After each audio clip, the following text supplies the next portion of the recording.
Hey guys, what's up? Mr. Lai here. Okay, so today we're going to be talking about balance of payments. Okay, so balance of payments is an accounting record of all transactions between the residents of the country and the residents of another country. When I say all transactions, right, it could include goods and services. It can talk about exchanges of money. Okay, and we'll go into this more later. But it's basically all transactions. And such a couple of accounting terms that you need to be familiar with. Credits is all payments received from the other countries, and debits are all payments made to other countries. Now, it is a double entry accounting system, which explains why the balance of payments always balances, okay? Now, you might be really confused, and feel free to be, and we're going to delve into this right now. Now, one of the most critical things that you need to know is that for the balance of payments, there are three accounts: the current account, the financial account, and the capital account. And when you add these three together, okay, all the flows and inflows and outflows, it adds up to zero, okay, which is why we say that it balances it out, okay. The increase in one necessarily involves the decrease of the other two, okay, and they must balance out to zero, okay, at the end of the day. We're going to look at why this takes place. Just to explain about this point a bit more clearly, okay? So imagine if for the current account there's an inflow of 30 and an outflow of 70, then the balance is negative 40. Likewise, if we add up all those numbers for the financial account, it adds up to 20. And for the capital account, it adds up to 20. Whereas we say that it adds up to zero, it's not for those individual accounts. It's when all three accounts add together. Then that's the point where it needs to add up to zero. So here we've got negative 40 plus 20 plus 20, which, surprise, surprise, gives you zero. Okay, that's what we mean by the balancing of the three accounts. So let's take a look at the current account first. Okay, the current account, there are four parts to it. The balance of trade in goods, okay?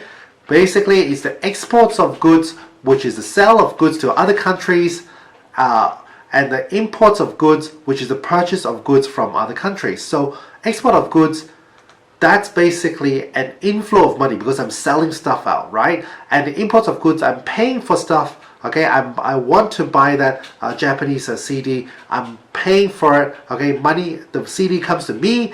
The money flows out. Okay, that's why it's a negative concept. Okay, so balance of trade in goods is exports minus imports.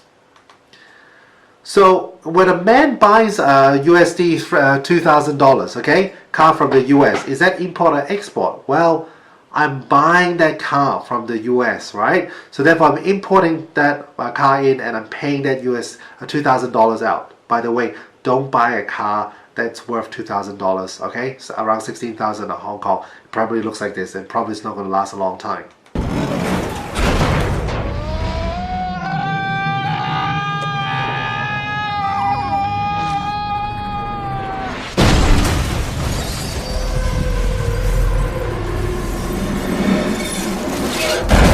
Okay, for a girl who sells a $500 mobile phone, okay, to another country in Africa, is that import or export? Well, in this case, it's an export because she's selling that good and money is coming through, okay?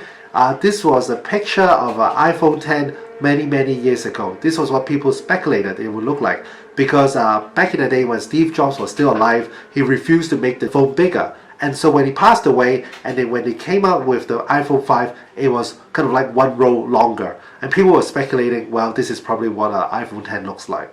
Okay, fortunately, it did not look like that.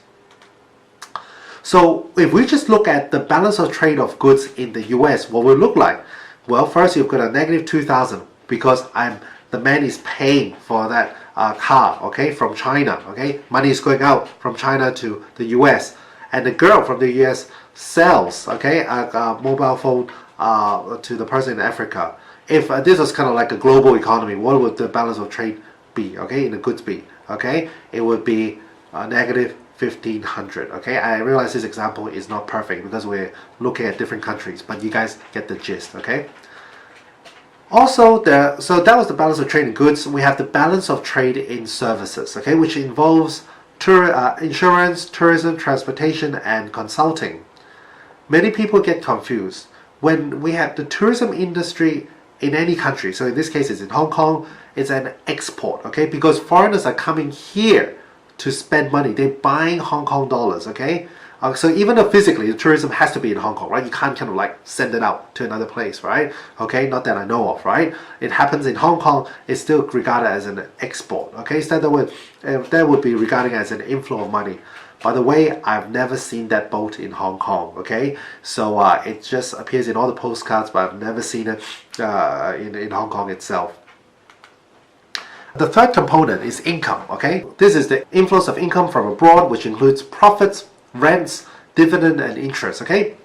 Just very quickly. So if I have a company in another country, say in the US, and profits are brought in back to Hong Kong, then there would be an inflow of money, right? If I have a building in the US, I wish I did, right? And I collect a rent, that money that flows in, that's also an inflow of income.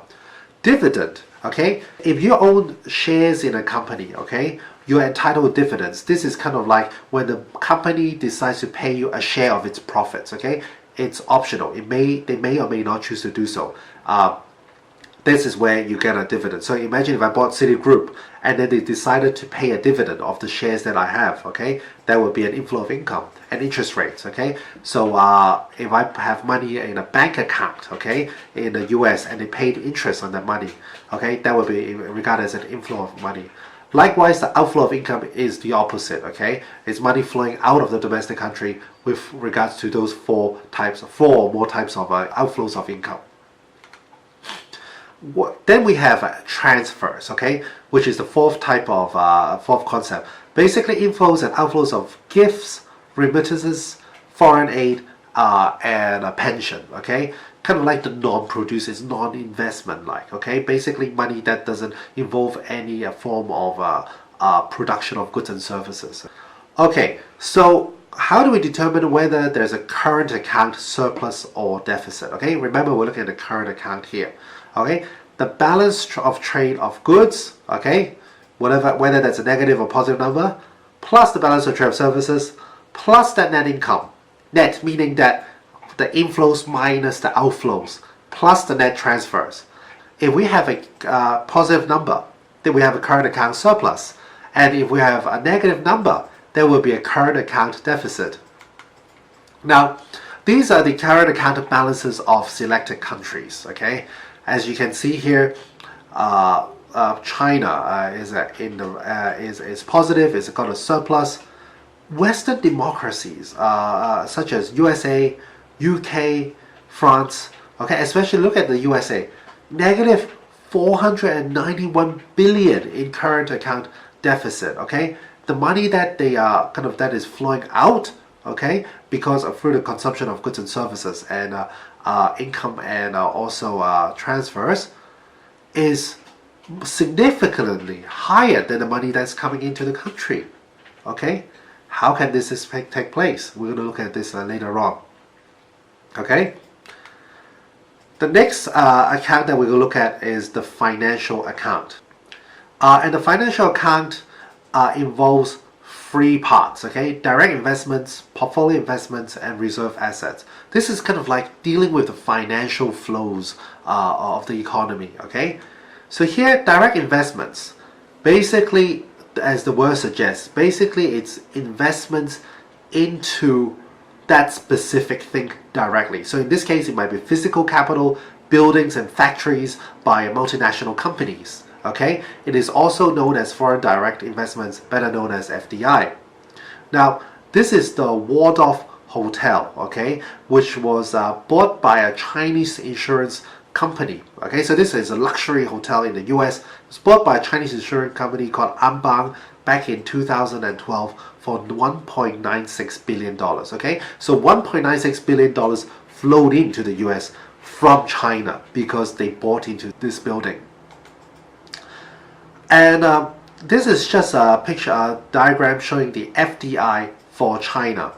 What can you see? Okay, as you can see, for many years, okay, the China has been a recipient of the FDI, foreign investment, okay, because it's been experiencing economic growth, and the money that it's been investing out has been rather limited. But in recent years, particularly in 2015, can you see the first time that the money flowing out is greater than the foreign investments that is coming in, which is a sign of China's economic strength. The next part is portfolio investments, okay? Here, this is just the buying and selling of financial assets, okay? So what kind of assets? We have stocks, which is a form of security that indicates that the holder has a portion of ownership in the corporation. Very easy, okay? Imagine if I want to start a company, okay? And basically I need to raise money. What I'll say is, okay, why don't I sell you 10% of that company, of this company, and in exchange you give me, let's say, $1 million, okay? That 10% is basically stocks, which is in your name, okay? It is you have ownership over this company. Well, typically, when we say we buy stocks and shares, okay, we actually literally buy pieces of that ownership, but maybe it's only 0.0001% of that company, okay, of these large companies. So as the analogy is here, it's like a pie, and you're buying a share, and maybe that share here is 17%. Bonds are instruments of indebtedness of the bond issued to the holders. This is more complex, okay? Say that the government or the company, they want to raise money. They'll say, okay, but lend me some money, okay? Lend me $1 million in this case. In exchange, I'll give you this certificate, okay? And at a foreseeable time in the future, you can redeem this money. And of course, when you're like, oh, why should I lend it to you now, right? Isn't that such a good deal? Well, because you actually get interest as well. And these certificates are actually traded, okay? It's a form of investment. Funds. These are basically open-ended investment companies, okay? Basically, a very smart guy comes along and say, let me manage money for you, okay? And I will earn you a lot of return. And we have the Carlyle Group, which is a big private equity firm which engages in direct investments into real estate, into companies, okay? And they manage $212 billion as of 2019. And BlackRock, which is even bigger, okay, in terms of the assets it manages, 7.5 trillion US dollars. It's kind of like invests in all types of things, not only direct investments, but also kind of maybe other funds, other shares and other stocks as well, okay? The third part of the financial account of reserve assets, okay? Basically, what these are is that the central bank, okay, in this case is a Hong Kong Monetary Authority, okay, in Hong Kong, they will buy and sell currencies as well as commodities to influence the exchange rate or to do other types of financing purposes. But basically, this is the movements of the assets which they have in reserve by the central bank. Okay. Now let's take a look at the concept here. What we're doing here is with those three components, the inflows, they minus that outflow. Now should that inflow minus outflow, should that be greater than zero, then we have a financial account surplus. If it's less than zero, then you have a financial account deficit. Okay, I guess some of you already know this. Just running through the concepts again. The third part of the balance of payments is the capital account. Now, this is relatively insignificant. It's kind of like everything else, which includes the acquisition and sale of non-produced and non-financial assets. Okay, so tangible assets, intangible assets, that might be kind of like trademarks and kind of things like goodwill and things like these. Capital transfers, okay, debt forgiveness. When one country decides to forgive the debt of another, okay, then basically there's kind of a transfer, an accounting treatment that needs to be made. Inheritance taxes, okay, death duties, transfer of financial assets by migrants, okay, just like maybe when your helper at home, when they transfer money over, then that would be considered as a capital transfer. And the gist of this is it's not significant at all, okay? So once again, these three accounts, when you plus and minus all the inflows and outflows, they should add up to zero. Well, why on earth do the three accounts add up to zero? Do you really want to know? Well, too bad. If you really want to know, watch the next video. Okay, see you.